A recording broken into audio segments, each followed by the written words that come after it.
It happened on a warm Saturday in early June. One of those northern Arizona days where the sun feels like it's a little closer than it should be, but the breeze off the mountains cuts through just enough to make it pleasant. We were up at Lauren's family cabin for her grandfather's birthday. They called it a cabin, but it was more like a rustic lodge, 2 stories of dark-stained wood with wide windows and a massive porch that wrapped around the front like a bow on a present. The place sat on a ridge, surrounded by ponderosa pines, looking down over a long stretch of valley where clouds cast shadows that moved like slow ghosts across the trees. It was the kind of scene you'd find on a postcard. Picnic tables covered with plaid cloths, kids running barefoot through the grass, someone always laughing or calling out or grabbing more shrimp off the grill.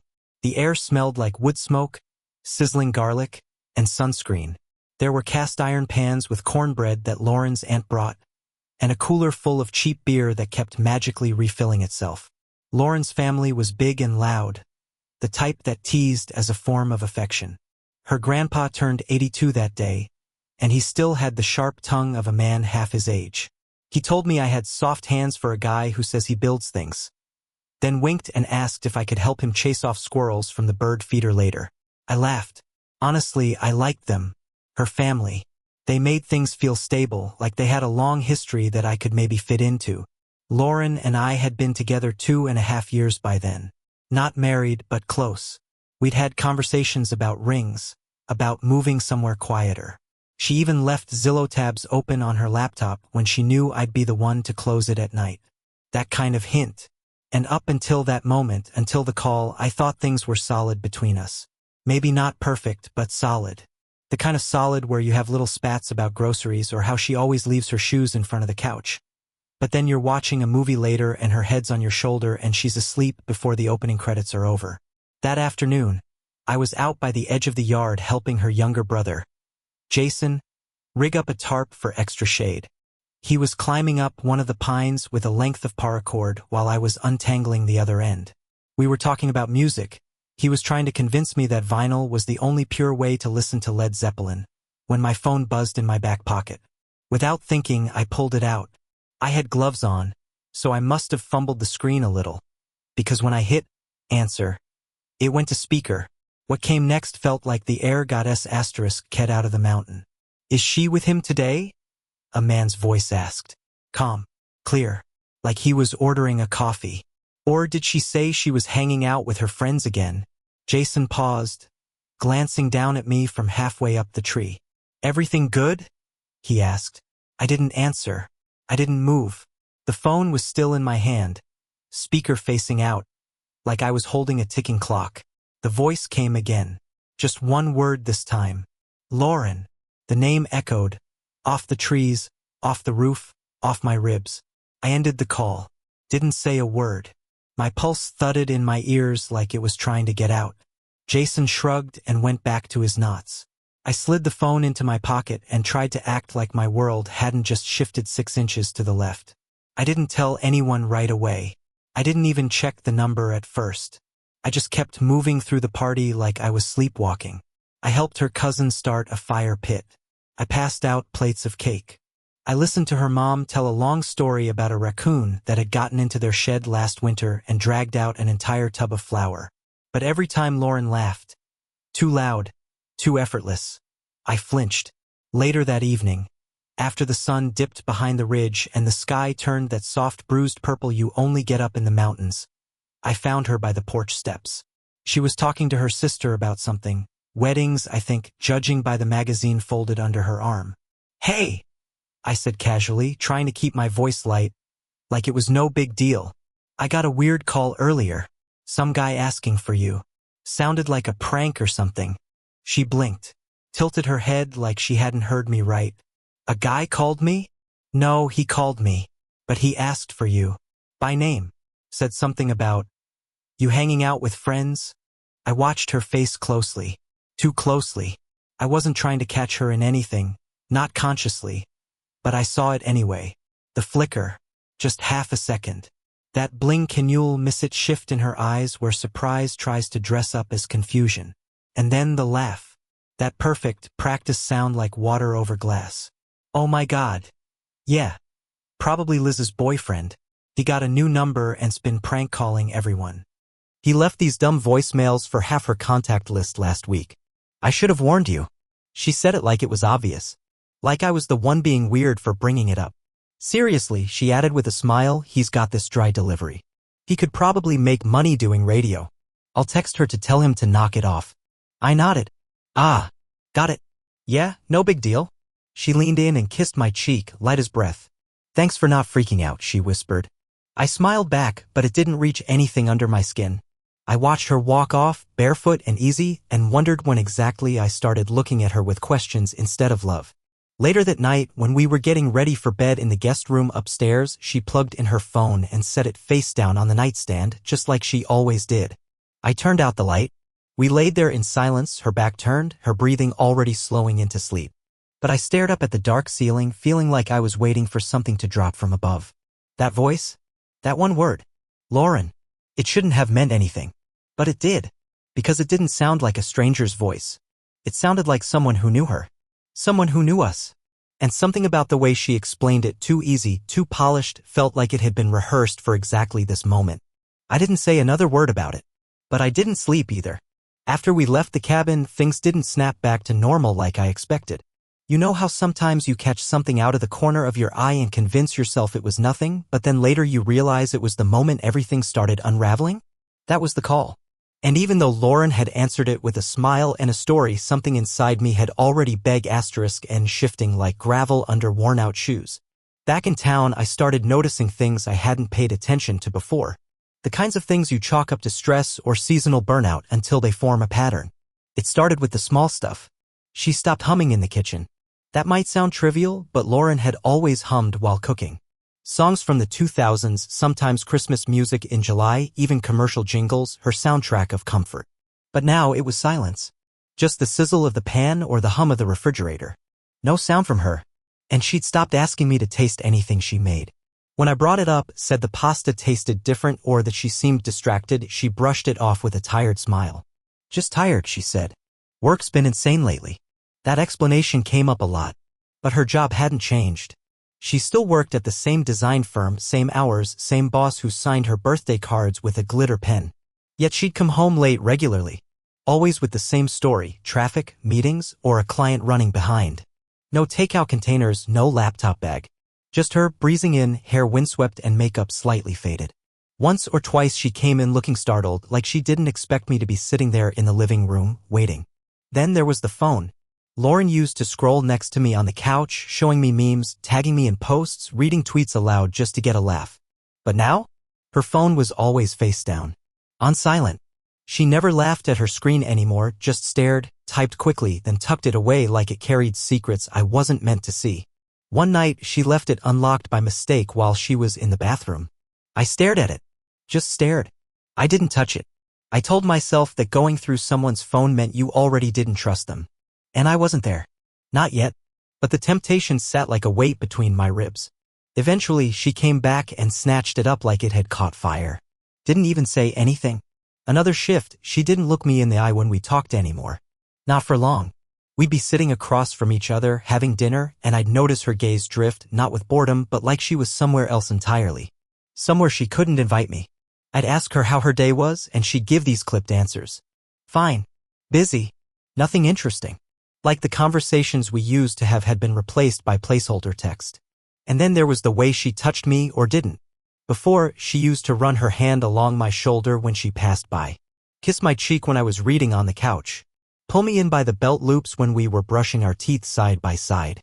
All those unspoken connections. But they were gone. And when I reached out, when I tried to hold her hand or kiss her neck, she'd flinch, just barely. Enough to feel it. Enough to know something was broken. I told myself it was stress. People go through slumps. Maybe I was overanalyzing. Maybe I was just being paranoid because of that stupid call. But even when I told myself that, even when I tried to believe it, I could feel the doubts curling at the edges of my thoughts like smoke from a fire that hadn't yet reached the house. One Tuesday night, she came home and went straight to the shower without saying a word. Her keys hit the bowl by the door, her shoes slid off, and she walked straight past me into the bathroom. The door closed, the water started, and I sat there wondering what she was washing off. That thought haunted me. I remembered the stories people told online. About how cheaters always shower when they get home. About how they change routines, go silent, guard their phones like state secrets. And I hated myself for even thinking it. For letting Reddit threads get in my head. But then again, those threads were written by people who'd ignored the signs until it was too late. People who didn't listen to their gut until they were sitting across from a divorce attorney wondering how they missed it all. So I listened. I watched. And I started keeping mental notes. Times, expressions, phrases she repeated. She'd say things like, "I'll be back later," instead of, "I'm going out," or "Don't wait up," when she'd never said that before. She started using dry shampoo, something she'd once called a lazy cheat, when her friend raved about it. She started wearing perfume more often, subtle but enough to notice. She claimed it made her feel put together. I asked her once, trying to keep it light, if she was seeing someone at work. She laughed, but it was the wrong laugh. Tight, measured. "You serious?" she said. "No," I lied. "Just messing with you." She didn't say anything else. There was one night, this was maybe 3 weeks after The Cabin, when we were watching a movie. Or pretending to. We'd picked a rom-com she used to love. Halfway through, I looked over at her and she was staring at her phone again. Screen glowing in the dark. She wasn't even pretending to be interested. "Funny scene," I said, nodding toward the TV. "Huh?" She looked up, blinking. "Yeah." Then she paused the movie, stood up, and said she was going to bed early. She left me there, alone with the frozen frame of a couple laughing on screen. And I realized I'd never felt more like a third wheel in my own relationship. That was the night I really let myself believe it. Something was happening. I didn't know what exactly, but the woman I knew wasn't in the room with me anymore. Or maybe she was, and I just didn't know her at all. I didn't sleep much after that. My mind kept running through scenarios, replaying her expressions, analyzing every conversation we'd had over the past few months, like I was editing footage for clues. And through it all, that voice from the call kept playing on a loop. Is she with him today? Did she use the same story? Her name, Lauren, spoken like a question and a warning. I hadn't even asked her about it again. Not directly, but I wondered what would happen if I did. Would she double down? Would she admit anything? Or would she spin another tale that sounded just close enough to the truth to keep me hanging on? I wasn't sure which answer would be worse. What I did know was this. I was running out of patience, out of excuses, and if there was a truth to be found, I needed to find it on my own, because whatever Lauren was going to give me, it wasn't honesty. Not anymore. Monday came like a hangover. I went through the motions, showered, dressed, brewed coffee, but everything felt distant, like I was watching my life through a smudged pane of glass. Lauren was already gone when I came downstairs. No note, no text, no scent of shampoo lingering in the hallway like there used to be. Just the faintest hum of the fridge and an emptiness that felt bigger than it should have. I stood in the kitchen for a long time that morning, holding a mug of coffee I didn't drink. Then I did something I hadn't done in years. I called in sick. Not because I was actually sick. Not in the way HR means it. But because I needed to do something that couldn't wait anymore. See, Lauren told me she'd started going to the gym again. Not a bad thing, right? Except it was sudden, out of nowhere. 3 times a week. Same days. Same window of time. And even though she claimed it was just to feel healthier, I'd noticed something off. Her clothes never looked sweaty when she came back. She never carried a water bottle or gym bag. No towel, no sign of exertion. Just perfectly placed makeup and a bottled excuse. So I made a decision. I told her I had an errand to run that morning, a lie, but instead, I drove to the gym she claimed to go to, parked across the street and waited. I didn't even feel ashamed about it. That part of me, the one that used to trust blindly, was gone. I sat in my truck, pretending to scroll through my phone while keeping my eyes on the door. She showed up 10 minutes later. I recognized her car before I recognized her silver compact with a dent in the back bumper. She pulled into the lot, stepped out, and smoothed her jacket. It wasn't gym wear. It was what she used to call her cute casual, a lightweight top, jeans, boots, and a tan leather crossbody bag. And she wasn't alone. A few seconds after she stepped out, another car parked 2 spots down. A tall man got out. Athletic build. Dark jacket. He moved like he was comfortable there, like he'd done this before. Lauren didn't look surprised. She looked glad. He walked over and they said something I couldn't hear. She smiled, really smiled, and touched his arm lightly as they turned and walked away from the gym entrance, heading down the sidewalk toward a strip of cafes tucked behind a few trees. She didn't even glance toward the gym. I felt my throat tighten. I started the engine, about to leave. But then I stopped myself. Instead, I pulled into a side street, parked again, and followed on foot, far enough not to be noticed. The sidewalk ran along a line of storefronts, and I stayed on the opposite side, ducking behind a parked delivery van when I needed to. Eventually, I saw them. They were sitting at a small window table inside a cafe. No menus. Just 2 mugs and a shared pastry on a plate between them. She was laughing, and he leaned in close enough that his shoulder brushed hers. Then he put a hand on her waist. And she didn't flinch. She didn't look around. She didn't pull away. It wasn't sneaky. It wasn't guarded. It was natural. Practiced. Like something they'd done before. Like a couple. That part stung the worst, not the touch, but how easy it looked. Because it meant this wasn't new. I backed away from the window and walked to the end of the block. I stood there in the cold for 10 minutes, gripping a parking meter so hard my knuckles turned white. I didn't cry. I didn't scream. I just stood there, trying to process the quiet way your world ends when no one's around to see it. I got back in the truck and drove. Not home. Not anywhere in particular. I just needed to be moving. I took back roads through neighborhoods I hadn't seen in years. Past schools, construction zones, families walking dogs. All while that one image looped in my head, her hand resting on his. It was the comfort in her body language that gutted me. That unbothered posture. That ease. I realized something on that drive. It wasn't the betrayal that stunned me, it was how comfortable she was in it. How normal it seemed for her. Like she'd already made the switch in her head. Like I was the one clinging to something she'd already quietly buried. I finally parked near a trailhead outside of town, left the truck running, and just stared at the treetops swaying above me. I felt like a man watching someone else's life fall apart. I thought about our last vacation. San Diego. I remembered how she held my hand during the harbor tour. How she'd leaned into my shoulder and made that soft sound she always made when she was content. Was that real? Or was it already starting then? Was she just going through the motions until she found someone who lit up her phone screen more than I did? I told myself I'd confront her. That I'd call her out the second I walked in the door. But when I got home, I couldn't. She wasn't there. Just the quiet hum of the refrigerator again. The smell of her perfume hanging in the hallway.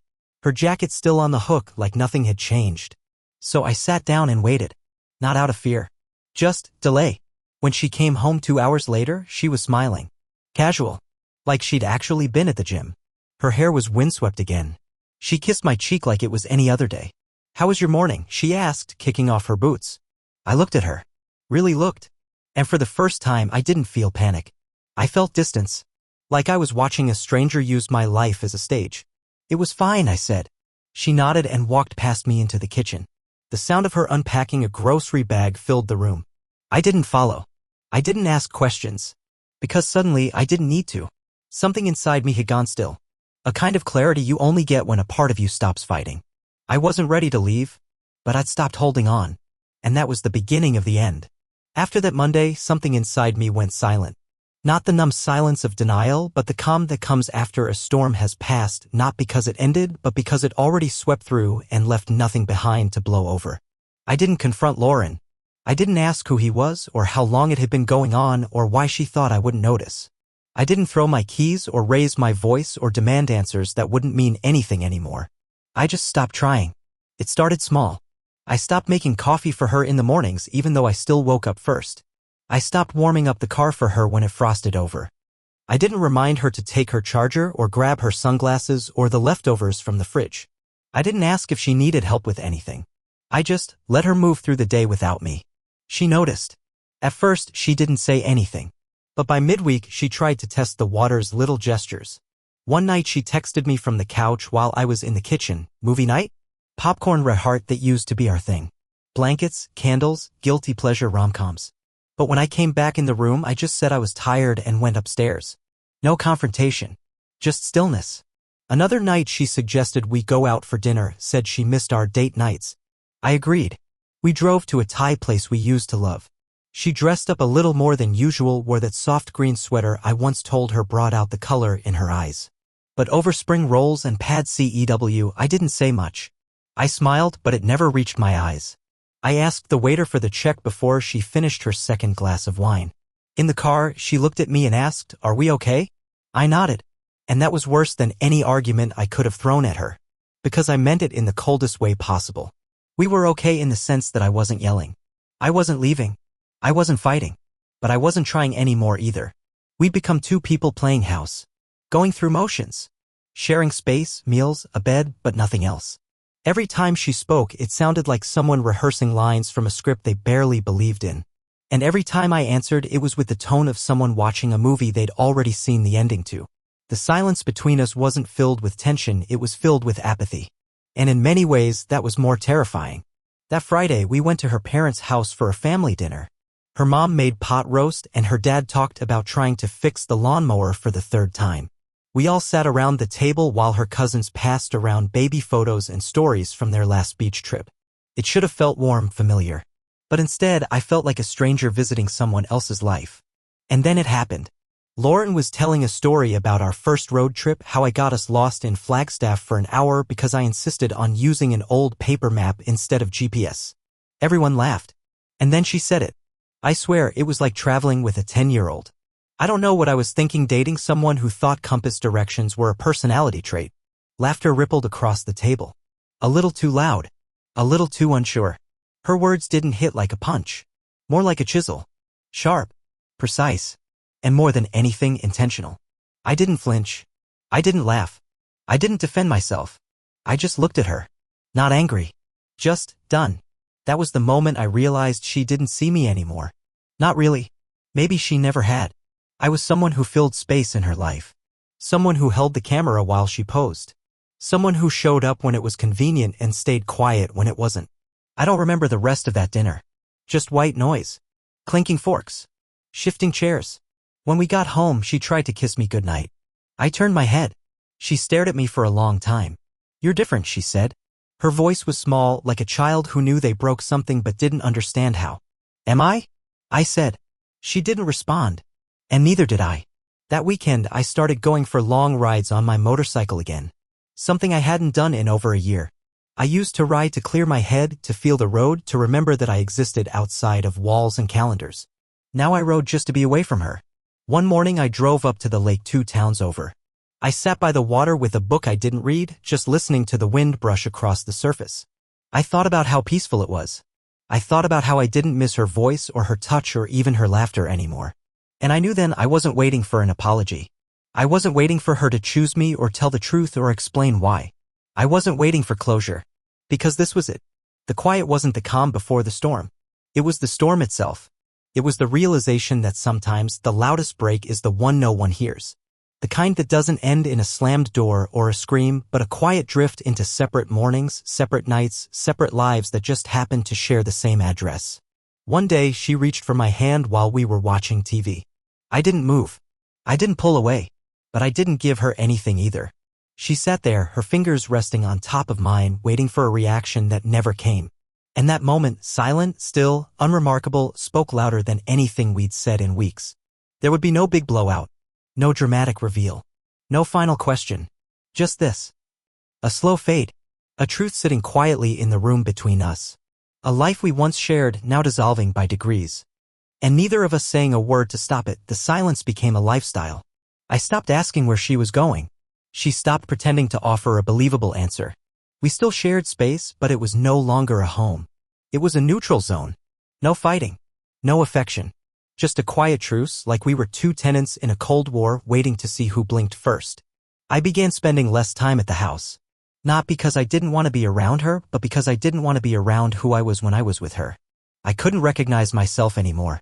I'd become someone who timed his words, measured his tone, counted how many seconds she spent staring at her phone. It was exhausting. So I left more often. Sometimes I told her. Sometimes I didn't. I'd wake up early, before the alarm, and slip out with my helmet in one hand and a thermos in the other. The motorcycle became my confessional. The hum of the engine gave my thoughts a place to stretch out, to settle. I'd ride for hours with no real destination, just following the road as far as my gas tank or patience would take me. One day, I ended up at a lake we'd visited years ago. Back then, Lauren had brought a picnic. She'd packed the sandwiches too tightly in plastic wrap and the bread got smashed. I remember we laughed about it for days. I remember her sitting cross-legged on the grass, feeding crumbs to the ducks, saying something about how life was better when you stopped trying to plan it so much. She hadn't meant it as irony, but now it felt like foreshadowing. I sat on the same patch of ground that day. Alone. No blanket. No sandwiches. Just a coffee I didn't drink and a copy of a novel I kept rereading the same page of. I stayed there until the sun dipped low and the air cooled enough to bite through my jacket. Then I rode home, headlights cutting through the dusk like I was carving space for myself in a world that no longer felt mine. When I got back, the house was dark. No porch light. No welcome home. Just Lauren on the couch, scrolling through her phone in the half-glow of the TV she wasn't watching. "Hey," she said without looking up. "Hey," I answered. That was it. That became it. We exchanged nothing but the bare minimum. She'd cook dinner some nights, set 2 plates out, and I'd eat it without comment. Sometimes I cooked and she'd eat 2 bites and say she wasn't hungry. Sometimes we skipped meals entirely, like we were fasting from each other.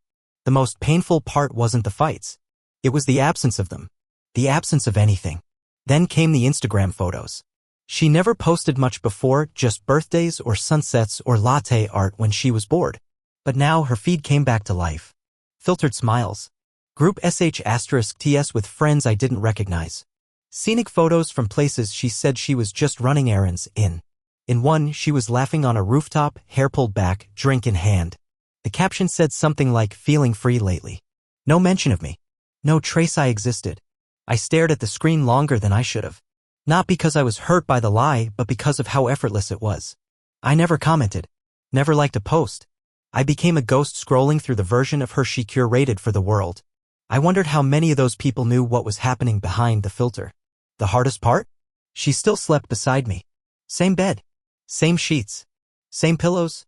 But her back always turned and the space between us was wide enough to build a wall. I started sleeping closer to the edge as if my body was slowly moving out before my heart had the nerve to follow. One night, she reached for my hand in the dark. Maybe in her sleep. Maybe because it was routine. Her fingers brushed mine, just a whisper of contact. I didn't move. I didn't pull away. But I didn't meet her halfway either. And in the stillness that followed, I think she finally understood what I'd known for weeks, that we weren't drifting apart. We'd already drifted. We were 2 people standing on opposite shores, waving across a body of water neither of us wanted to swim through. 2 days later, I came home from a ride and found her cooking again. Jazz on the speaker. Wine in her glass. The kitchen smelled like garlic and rosemary and effort. She turned and smiled. "Dinner's almost ready," she said. "I thought we could eat outside. It's a nice night." I nodded. We sat on the back patio, the string lights she'd put up months ago finally turned on for the first time in weeks. The sky was clear. The food was good. The conversation was polite. She told me about a new client. I told her I'd been reading more. We didn't mention anything real. But when she got up to pour more wine, she reached out and touched my shoulder. Not a squeeze. Not a pat. Just a presence. Like she was hoping I'd lean into it. Like she was trying to bridge something without knowing where to place her feet. And I didn't lean in. Later that night, she sat next to me on the couch. Her head rested lightly against my arm like it used to. She didn't say anything. Neither did I. But I felt her start to cry, soft, quiet sobs she didn't try to explain. I didn't move, because I didn't have anything left to give her. Not anger, not comfort, not love. She'd already used those up. All that was left in me was the slow, steady decision to reclaim the version of myself I'd lost trying to keep something alive that had long stopped breathing. That weekend, her mother invited us to an anniversary dinner. Formal thing, catering, champagne, soft piano music in the background. Lauren insisted we go. Said it'd mean a lot. I said okay. We got dressed up. She wore a black dress I hadn't seen before. I told her she looked nice, and she smiled like that mattered more than it did. We drove in silence, the sound of the turn signal the only thing that filled the gaps. At the dinner, we played the part. We smiled. We mingled. We answered questions. Then, halfway through the night, Lauren told a story. Something from our first year together. A funny memory, supposedly. She told it well, everyone laughed. And then she ended with a line that sliced straight through me. She said, "He was like a kid back then. I guess some things never change." More laughter. But it was different this time, tight, unsure, awkward. Everyone looked at me. I just sat there. Didn't flinch. Didn't react. Because by then, I wasn't in that room anymore. I was already gone. When dessert came, I stood up, smiled, thanked her mother for dinner, and I left. I didn't look back. Not once. That night, I didn't slam doors or pack bags in a fury. I moved slowly, deliberately. I took only what I needed. Some clothes, my books, my grandfather's watch. No goodbye note. No big speech. I wasn't leaving to make a point. I was leaving because staying had become a slow kind of death. When the sun cracked the horizon, I was already miles away. The city shrinking in my mirrors, Lauren still asleep in the bed we no longer shared. And I felt nothing, just air, clean and sharp. The farther I drove, the more the weight peeled off. I stopped at a diner off the highway, sipped coffee, and watched the world without her in it. And I didn't miss her. Not even a little. I realized she'd fallen in love with a version of me that never existed, or worse, a version she thought she could mold. But I left to find the version she couldn't see. The quiet, steady one. The one who deserved more than empty routines and practiced lies. That morning, I wasn't heartbroken. I was finally free.